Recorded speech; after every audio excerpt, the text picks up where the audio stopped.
Speaking of kulungan, ano po bang nai-imagine ninyo?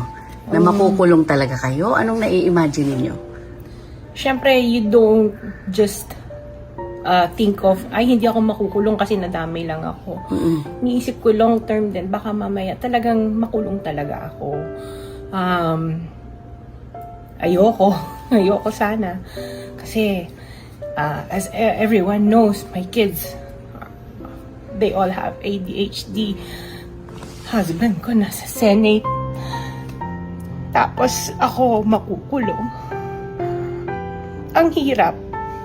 Ang hirap. Hindi ko alam kung paano ang mga anak ko. Hindi ko talaga alam. Sorry.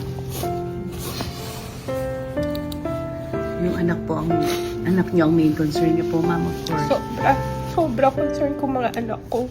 Kasi kung ano man ginagawa namin para sa mga anak na tapos biglang